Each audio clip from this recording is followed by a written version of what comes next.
All right, everyone. Welcome back to the Upset Podcast. This is Latasha Hewitt, one of your hosts, and I'm happy to have my fellow Upsetters with me once again. Hello, gentlemen. How are you all?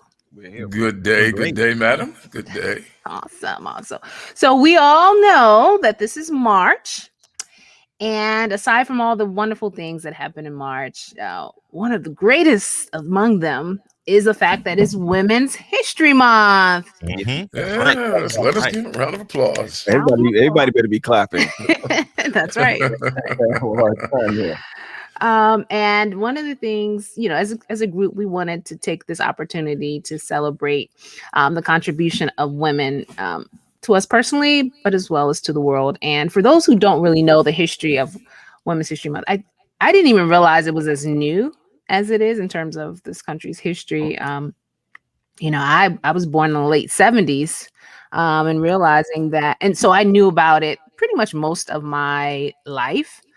But it was just came into existence in 1981, and it started off as a week that started March the 7th. And then after a while, let me get the name of the group properly. This group of women decided that it needed to have, a little bit more significance than just 1 week. And they petitioned to Congress to have it for a whole month. So after 1981 of it being for a week, and 1987, it transitioned to being a month. But it wasn't really until 1995 that it officially became something that was honored and recognized by the presidents as Women's History Month. And we've known about it for a little while. But I have to say, I don't know if this is just my opinion, I feel like it's getting more significance as the years go on. I mean, I think it was something when it first started out that women were celebrating, but not necessarily the nation or others coming on board. But now I feel like it's recognized a little bit more across the board. Do you guys agree with that? Do you feel like you're seeing more people talking about women's history other than just women now? Well, when you have a movement like Me Too, which suggests add me in, it appears that there's no choice but to take notice of it, and I think we should. Yes. Yeah, and I Sure, think it doesn't social go media for, also helps. And I see it everywhere on TV, on social media, on Instagram. They're talking about it on Clubhouse, and so I think it is necessary to celebrate the women who have paved the way and who are making history right now. That's right. That's right. What were you saying, Chuck? I heard you chime in. Oh, I'm said, yeah, I think we should. I was just saying, except in Saudi Arabia. That's not exactly a place where they celebrate. Yeah, they have ways to go with women's that. history, Very but, poignantly put there, Chuck. That's another episode. But yes, I think it's. I think Chuck is it should be more always- than a month, because without women, we don't have a fabric of society. That's right. And Facts. most of the history of this country and many other countries have had amazing women that, just affected societies all over the world. And I think it's high time we should talk about it every month instead of just one. That's right. That's so true. And I mentioned that group of women that petitioned for it, and it's the National Women's History Project.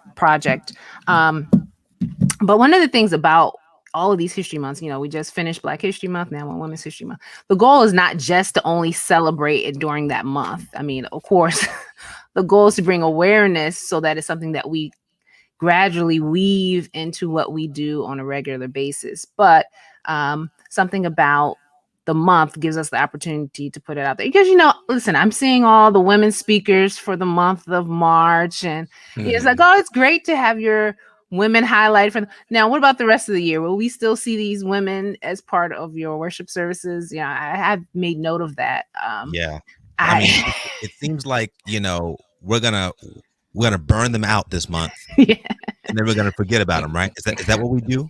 That's Yeah. typically what we do. Yeah. And it's like, we appreciate being appreciated, but that's something that we want to extend beyond 1 month, just like Black History Month. Well, I think there's an ethical side to this, and that is you don't get a month unless people think you get beat up the other 11. And so Black History Month is because we're going to beat you up for 11. And what you have to do is you have to take a look at, well, how are women being depreciated or devalued Right. I mean, what is the reason that we need to have a month for the greatest population of humanity that exists? There are more women than there are men. And so what's going on that causes us to say, hey, we need to highlight them? Because even though they are the majority in number, they are Right. treated as the minorities in our society. Yeah.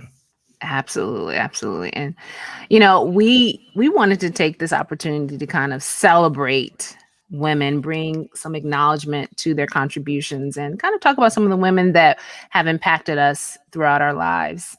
Of course, our mothers. For me, my mother's a great impact. I love to honor her. But looking outside of my home, you know, I was thinking about growing up as a child, because sometimes when you're in your home, you don't recognize the people until you get a little older in terms of how they're contributing to who you become as a person. But I remember as a young girl coming home from school, and when I would come home and turn on the TV, the first person I would see would be Oprah Winfrey. And I was always fascinated by her, one, because here's this professional, she seems to be well respected.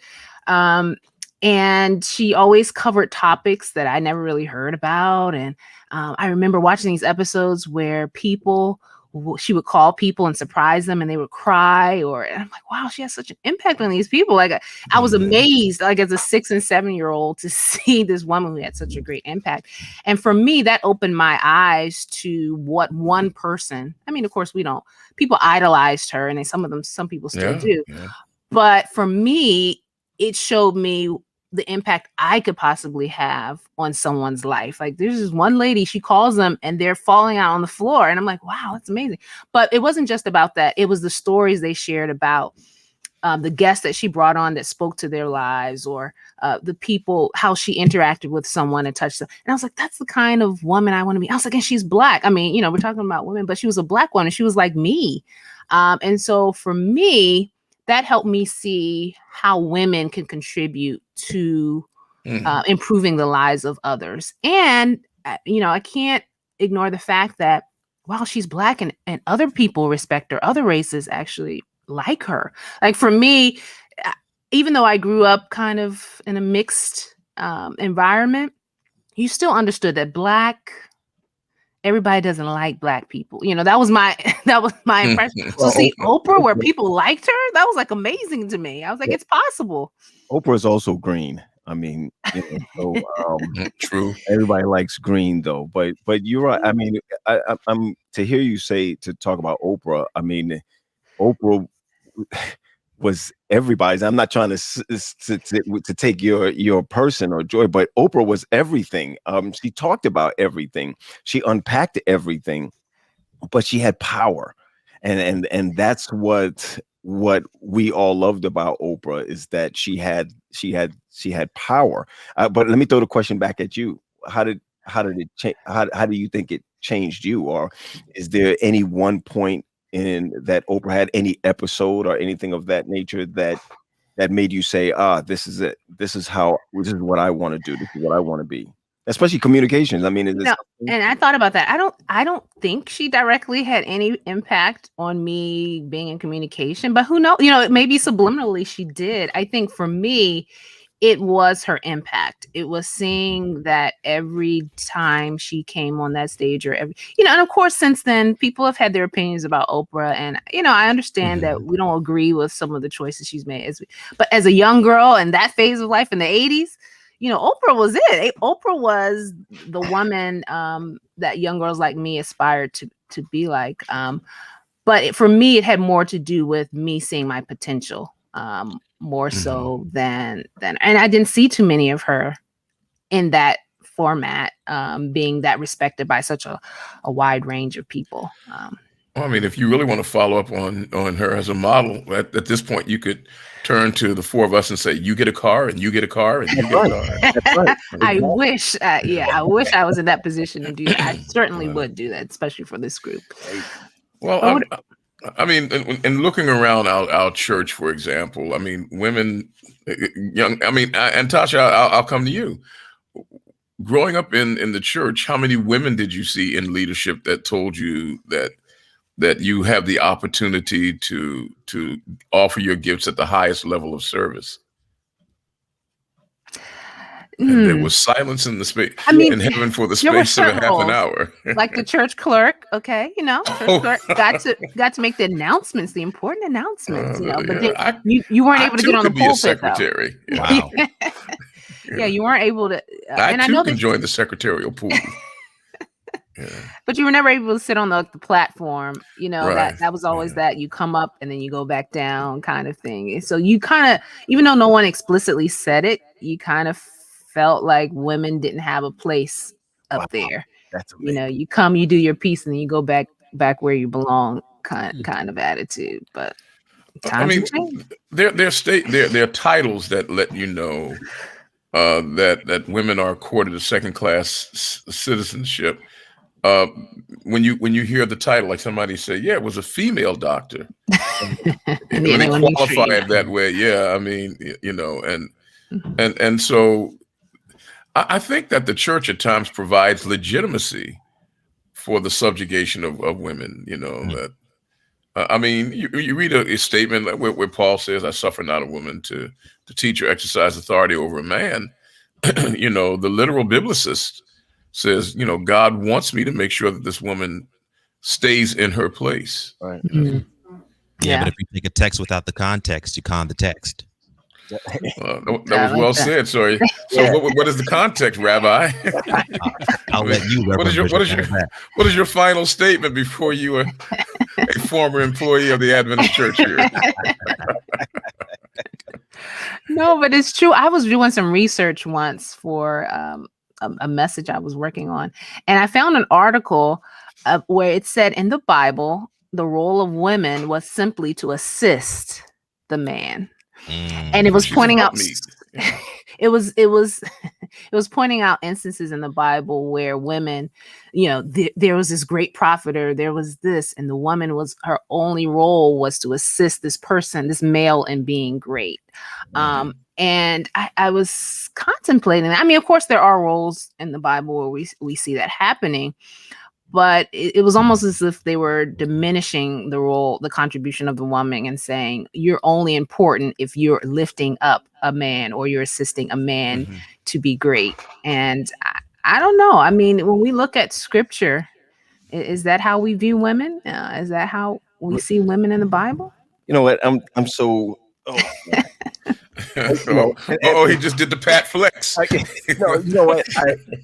Believe it or not, and I could come out and say this, there are people even in the office that we work at that believe, that I believe, Pat Graham believes, that women shouldn't be pastors, or I've heard it so many different times in the office, that I believe that women shouldn't be pastors, women shouldn't be over men. I'm trying to figure out, where did anybody ever hear that from? And it's true, Nick, and guys, it's through there. I don't know if Chuck has ever heard it of being in the office, but it has been said many times. I'm not in the office.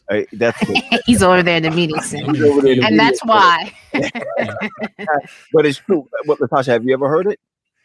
Oh, I've not heard. No, of course they wouldn't say it in my face. But no, what I'm saying is, Get down, Todd. Wow. Did I just hear Todd say, pity the fool?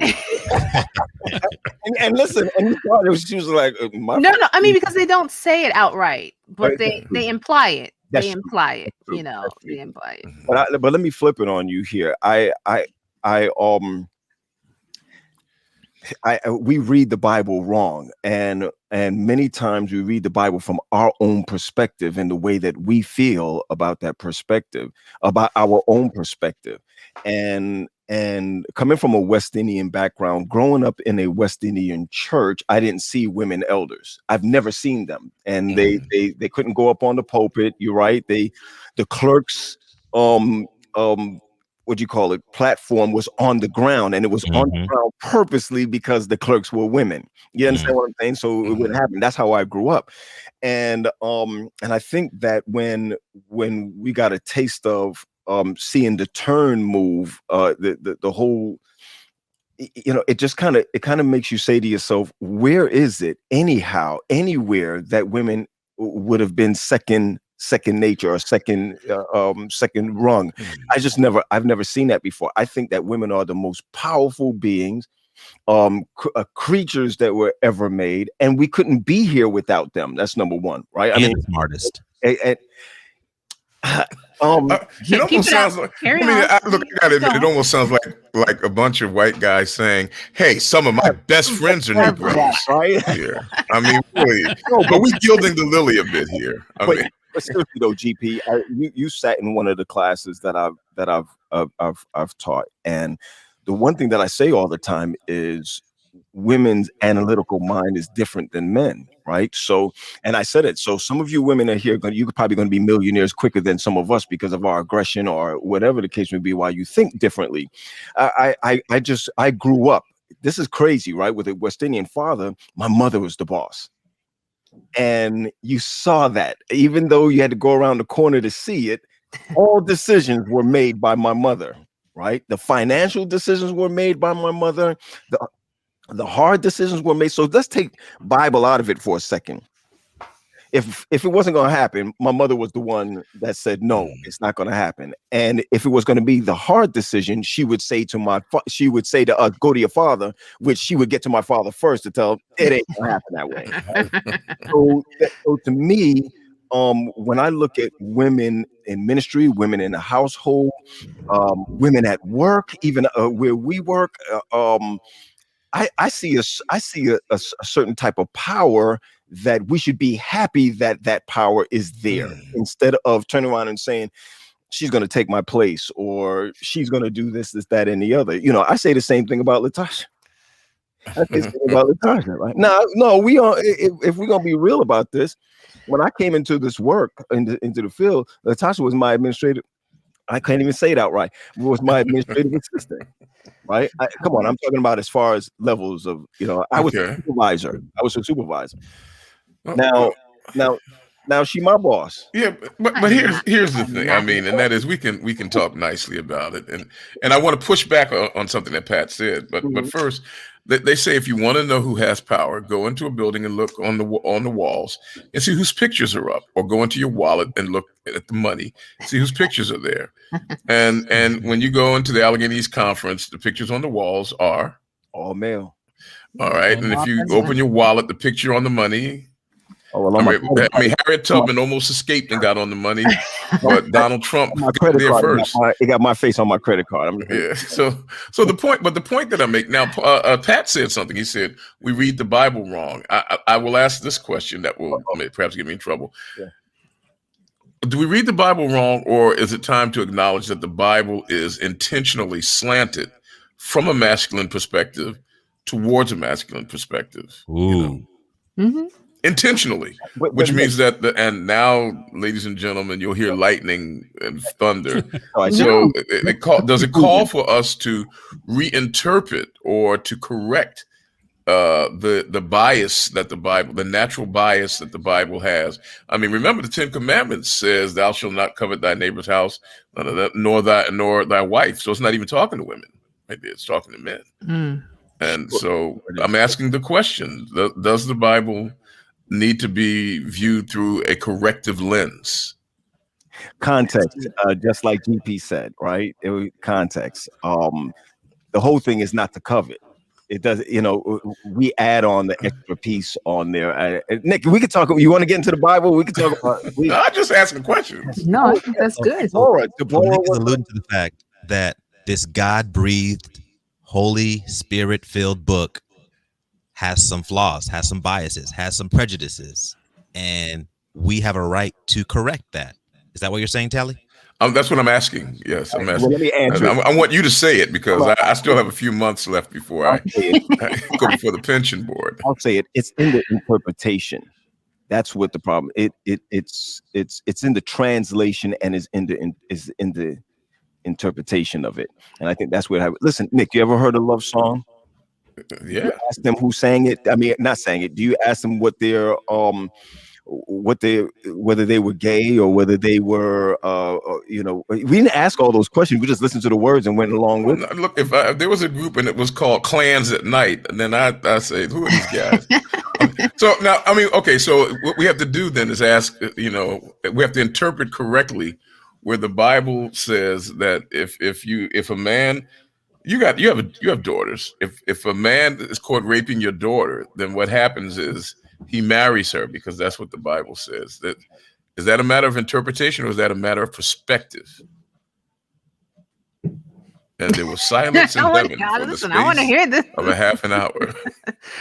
Wow. Again, when I read, and I'm gonna take that what you just said. When I read the Bible, I go back and I look at the context, especially I look at the historical context of when it was written, how it was written.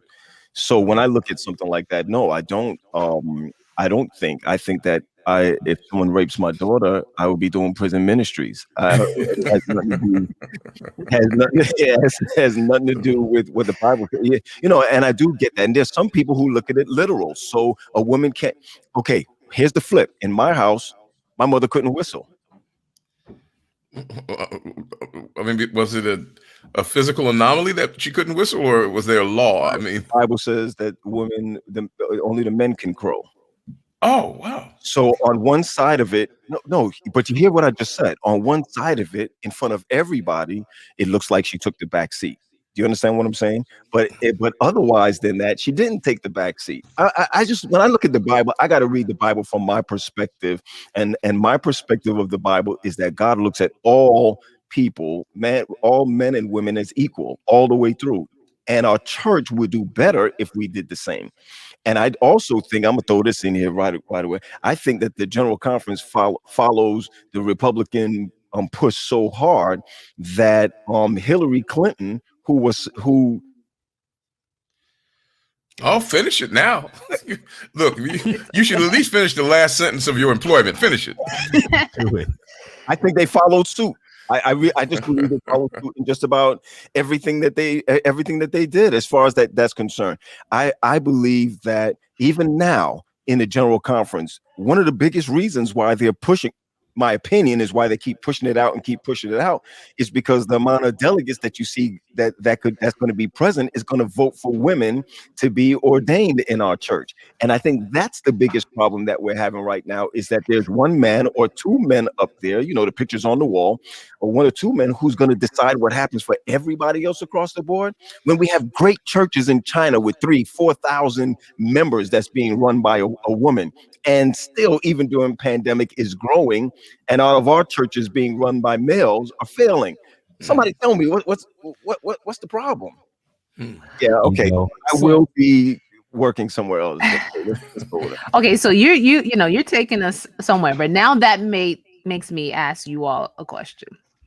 Do you think for men it's an intimidation factor in terms of, I don't want these women replacing us in certain roles, or is it, I believe that this is a role for a man and it should stay with a man? Do you see the difference? Like, are men threatened? Can you wake up 3 o'clock in the morning to press the button? Can you wake up 3 o'clock? That was the whole concept. Can you wake up 3 o'clock in the morning? And the question that I hear of, and I'm gonna leave it alone after this because you done got me going. The question I hear in the ministry is, can you baptize in the water? What do you wear when you go in the water? Can a woman end up going to a man's house to counsel him or to talk to him? These are the type of questions that they're coming up with. They're not talking about ability. They're not talking about whether you can do it or not. The question is who's uncomfortable on the other end, and that's why I look at it as perspective. I personally think we're too hard trying to acknowledge the truth of the fact that we live in a very male dominant society. Existence, period. Yeah. Worldwide. Okay, that goes without saying. I'd like to Saudi Arabia not spend this time talking about the male dominance and whether women should be pastors. I would like to spend a few minutes, as Tasha started out with, honoring those women who have impacted our lives. Let's get back to it. And so let me get my little 2 cents in here. Besides my wife, of course, and I could go on about her and my mother, but one of the women that had a lot of impact on me as a young man, after being married, was my mother-in-law. Dr. Bethany Jackson, she was an amazing woman. She was intelligent, but very much a wife and a mother.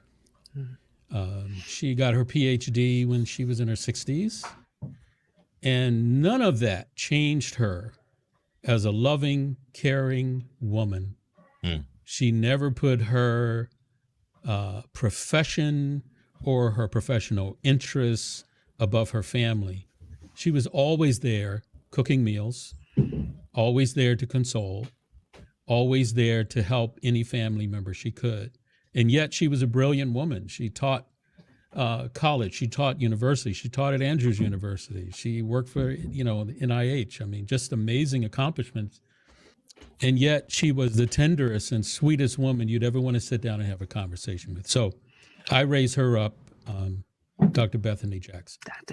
I love that. She sounds like every woman. I'm every woman. And that's why I love, that's another reason why I love the Oprah show when that became her opening song, because I felt like that encapsulated so many women who are doing what you just described, Chuck, in terms of they're still loving mothers, taking care of home, but yet they excel in academics and are contributing on the career front.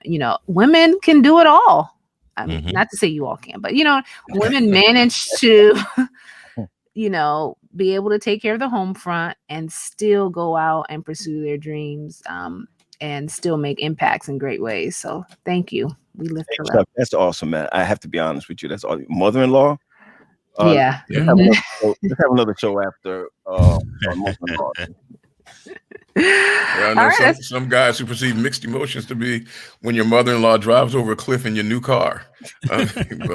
But yeah, that's a great tribute, Charles. I mean, I was moved by that one. Yeah, and I'll tell you, I don't like the overcompensation that even Hollywood does for acknowledging women. I mean, look at the superhero movies. Yeah. And you have Wonder Woman. Really? And you can name the characters from DC Comics and from Marvel, and strong women figures, powerful, can do crazy things. Hidden figures. Yeah. But I think that there's an overcompensation, and it's almost patronizing to me. I mean, we know in a male-dominant society, even a male-dominant Hollywood, that can be patronizing. It's like, oh yeah, women are strong and they can do things and they can leap tall buildings in a single bound, and yet, when the lights are out and the show is over, you're back to where you are. Exactly. I watched, and I know this not about this, but I watched Coming to America. I watched that. I watched it twice. The first time somebody asked me, I said, "This is a 3 out of 10." The second time that I watched it, I said, whoa, this is deep right here. And I do believe that those who have the opportunity of watching it, don't watch it just for the jokes alone. The whole movie to me is thematic on women. And we're Eddie Murphy, who have 9 daughters, I believe. Wow, really? Is that many? 9 daughters. If I make a mistake, I know he has 9 children. I know there's a lot of children, yeah. Yeah, 9 is still a baseball team. And you cover all ground. I watched it the second time, and from the beginning to the end, what was on my mind was women and how and giving them the seat at the table. And I saw something that said before that if you didn't have a seat at the table, just go in and bring your own lawn chair. And so I looked at the second time watching it as something deep. So those who haven't watched it, I don't want to give it away, but look at it in another perspective. Outside of your own and outside of the 1980 something joking around thing, and see what he's really saying or what the writer is really saying about women. And I think that was a nice plug. Yeah, that might be why he launched it in March. Okay. Could be. I'm trying to remember. Listening to Charles speak about his mother-in-law it was so inspiring. I kept thinking, wow, I mean, which women impacted me like that? And I immediately thought of some male pastors and others. And then I thought of, typically you think of teachers in your life. Janice Bowden Heath, who was my fourth, she was a student teacher at first out of Cheney, back when Cheney used to produce the quintessential Black teachers in this area. Cheney used to be known for that. And her name was Janet Bowden, and then she married a guy named Heath, or her name was Janet. Her name was Heath, and she married Bowden, who was a doctor. And I remember she brought us kids to her house. And I remember going into her room, and there was money on the dresser, and I'm thinking, wow, she left money out. She must really trust us. And that impacted me. Wow. Mm. And years and years later, when I came back to Philly, she had actually begun her own private school. And I was able to connect with her again and to thank her for in the 4th grade, making me feel like I was somebody, to invite me to her house and to leave money out. And then I went into my wallet and gave her back the money. No, I'm only kidding. I just thanked her for it. And she's still an inspiration to me. Well, Nick, that reminds me of a teacher. We could, Yeah. I'm sure if we think hard enough, there are women that have impacted our lives throughout our lives. But Yeah. I think of a woman back in junior high school. Her name was Mrs. Scarrett, and she worked for the Philadelphia school district right there in North Philly. She was a music teacher. She was the one that got me seriously interested in music, because I was taking up piano and organ at that time. And I was, just ignorant, not, growing up in a Motown household. She tried to influence us to listen to a wider range of music. So she would talk to her students about classical music. Well, I wasn't having it. Classical music, it's white-haired music, bunch of white folks put together music, call it classic, and then we have to swallow. I went through the thing. She had a tough time with me until one day she asked me to stay after school. She said, Charles, I want to see you at school. So she put on a record. I don't know if you ever heard of this group. She put on a record. You might have to explain to the young ones what a record is. Yeah. Well, back in those days, there were records. Say whack. Just played records. Very familiar. Yeah, 33 and a third disc, vinyl. Explain it to Latasha, because she's the one that's telling us about her growing up in the 80s. No, we had records. My parents had records. Yeah, right. So she played a song or some music by a group. I don't know if you may have heard of them, Nick, called the Swingle Singers. I haven't, Swingle Singers. Yeah, Okay. yeah. So she put this record on, and I was like, that is so cool. Wow, that is great. I love that. And she said, well, you're listening to classical music.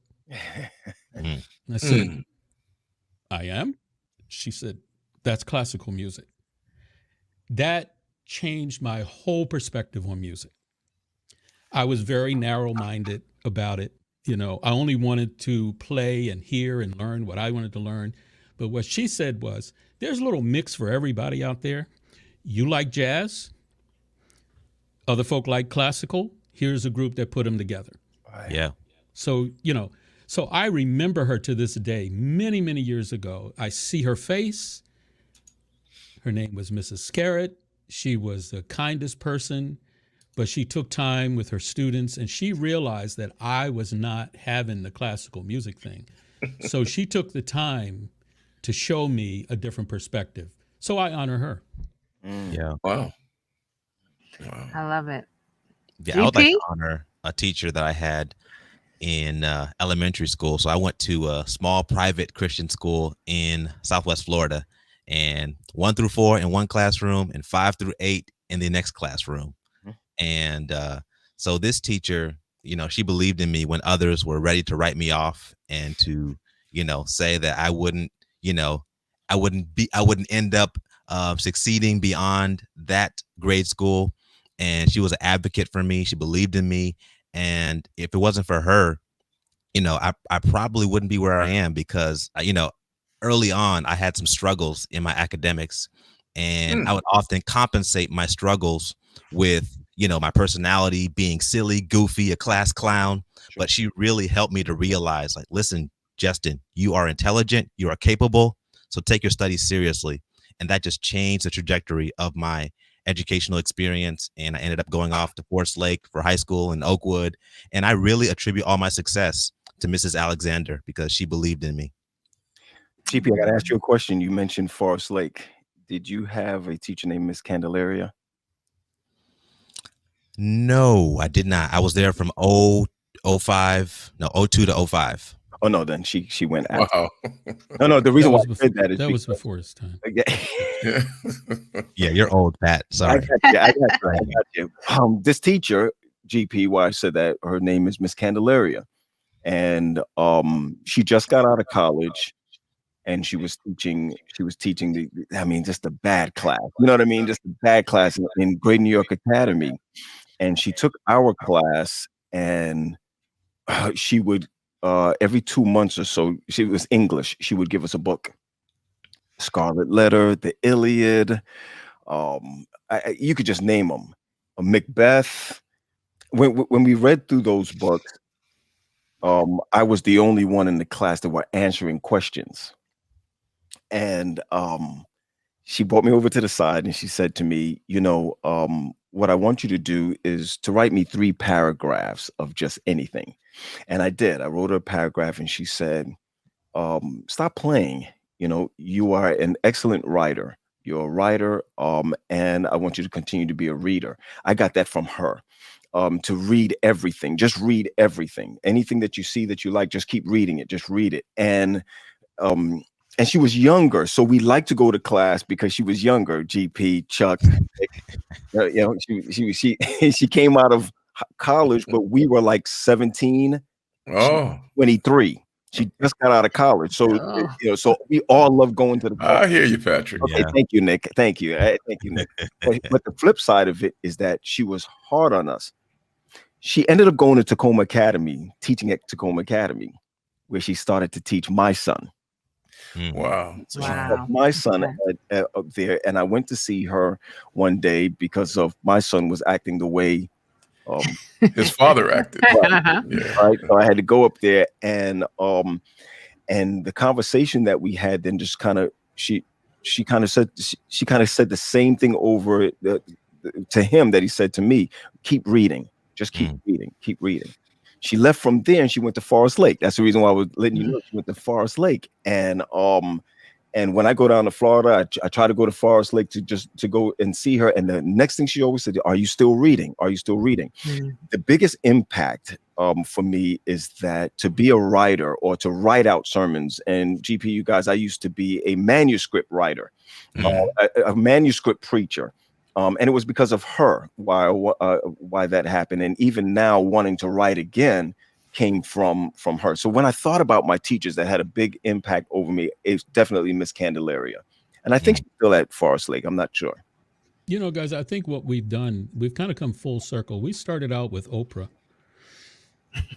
And now we're coming down to the lesser known, but more important to us individuals. It's like the constellation. There are some stars that are brighter than others, but there are a whole bunch of stars that show up every night. And they're just these little stars, but they're so impactful to the constellation. So Come on, And I Chuck. think that let me write that down. it's great to acknowledge great women of great accomplishments and intelligence, but there are some smaller shining stars that get no credit. That's right. Well, But Absolutely. without them, we don't have a constellation. woo. Listen. I know we got to. How many snaps? Yeah. Listen, it brings me to Lisa Reed and Pastor Lisa Reed. I just have to talk about her because I remember Lisa Reed when I didn't know who she was. I think I was still in school, and you're hearing about this powerful preacher from California, and now she's at the DuPont Park Church, and you're like, who's this person? To know her though is to love her. Forget about what she has accomplished. I think she was the first. Somebody help me. First female. I know she pastor was in a our regional first, conference? female pastor here. Yeah, in in a regional Allegheny. conference, I think. Was she the first in any regional conference? I don't know about first in any regional. I know she was in Allegheny. I remember when she Okay. came on board. Yeah, Well, I'm sure we'll be. Nick, how was it when she came on board? You felt like she did your job? Hey, look, at that point, I would have given anybody my job. So, but I remember when she came on board, it was, it's just the same way white people treated black people. Gotcha. Does she have a right to be here? She's going to have to prove she would have to prove what others were given, credit for already. And to her credit, she proved herself. Yeah. But Yeah. yeah, I mean, you look back on it and you realize that there are impediments that we bring with us when we encounter women, and we have our prejudices and our biases, and we have to check them. Right. And that's hard work sometimes. Right. Yeah, and I was going to point out, I know, and I know we're going to wrap up soon. A lot of times, I'm listening to you all speak, and not to take anything away from the women that you honored, but they're in nurturing roles. Yeah. And sometimes that's how we see women. You're a nurturer, but when you come and you're trying to present an idea or a project, it's like, wait. I'm leading this project. You go when I need a hug or I need to be uplifted, I'll come see you, or I need to be encouraged. And I think for women, with Women's History Month is to show that women have more to contribute than just being nurturers or feeding into individuals. We have ideas, we have thoughts, we have drive, and that's really, I think, what women want, to be acknowledged for more than just what they contribute to make you feel better about yourself, but more for their minds and the abilities they have to create change. I think there's a misconception sometimes that women are here to take over and show you who's boss, when really all we want is for our voices to be heard and appreciated. And, we mentioned Hidden Figures. For me, those women, look at all that they were able to accomplish with their minds. And look how many years it took for us to even know what they contribute. Yeah. Mm-hmm. And I think that's the shift that we need to see, that we need to see women as intellectuals. We need to see women as having something to contribute, recognizing that we do have that nurturing side and we can appreciate that as well. But let's not let that overshadow the other contributions that they can bring to the table. I think that's the point I'd like to just throw out there. I don't know why I feel like I just got a beating. I don't know. I feel like, No, but and I get you. I get what you're saying about that, because Hidden Figures changed a trajectory for me too. When I watched that, I was like, this is amazing. When I say amazing, I'm saying they got to the moon. When you think about that, and she's running and she's working out those problems. She's working out the problem, and being a mathematician, I think that I do agree with you. I think we do look at them as nurturers on one side or the other. But I have to say this though, we wouldn't pay attention to them though, Latasha, if they didn't have something more larger than the nurturing side. Because if you met Miss Candelaria, oh my goodness. And I think I might have went over by saying that she was younger, or we liked her, or the guys liked her, but she was and still is. She's a force to be reckoned with. And I just wanted to add that, not just because you just said that about being a nurturer. Mm-hmm. I don't see Miss Candelaria as a nurturer. I see her as Jesus walking into a room with a whip. And, that's how she was. I mean, she was like that. But you're right. But then still had the time to sit back and say, hey, come on, get it together, dude.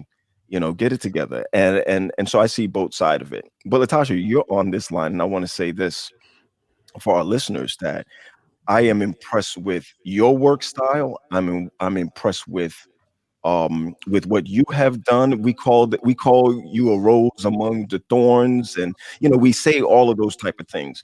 But I do want to say this, that and not just because this was your idea. This is the whole of coming together was your idea. It wasn't because your hair was done or whatever the case may be. No, but I want to be honest about it. You're the one that brought us together. You're the one that said, "Come on together, let's work this thing." And remember, there's a lot of other people that didn't do this, so we trust your ability. We trust all of that. So this is the only time you're going to hear me. Checks in the mail. Checks in the mail, Pat. I know, right? No. All I We know honor is you, that Latasha. sometimes when I'm stopped, Thank you. which is seldom, of course, by law enforcement, I have a different attitude when a female gets out of that that Mhm. The cruiser, cruiser, yeah. than a male. Mhm. And you know what? For me, it means, oh, I'm gonna have mercy. It's a woman. She's gonna feel sorry for me. She's gonna be Feel soft to the on it. emotional side. And we will find that it sometimes is quite the opposite. That's right. Absolutely. A careful reading of the historical books of the Bible. When you get to people like Queen Athaliah, you realize that sisters can bring the pain just like In the Bible. yeah. In the what we have to do, and I know that we're closing, and that is we have to get to a point where we have no preconceptions about what a person can or cannot do Absolutely. based upon the gender that they are wrapped in, Wow. and we're still a little That's it. ways from that. Wow. Yeah, but Oh. that's yeah. I think that's the closing statement here. And by the you way, know? I think I was a great soccer mom. Excellent. Thank you. Okay. Appreciate All it. right. Excellent. But see, that's what women don't like, Pat. What? When we're honoring women, and then you want to throw in how good of a soccer mom you were. That wasn't Like- my point. That's exactly what I was feeling too. Yeah, I'm just telling you. I'm just telling you. Yeah. It's called Um, comedy. It's comedy. Thank you, Chuck. I really appreciate it. I mean, okay, I got you. I'm just telling you. I mean, I'm not trying to attack you. I'm just telling you because we're learning here. We're growing. But Trying to even in upset- jest, trying to sometimes we upset make. Pat. Didn't like it. Trying to upset people. Yes, sir.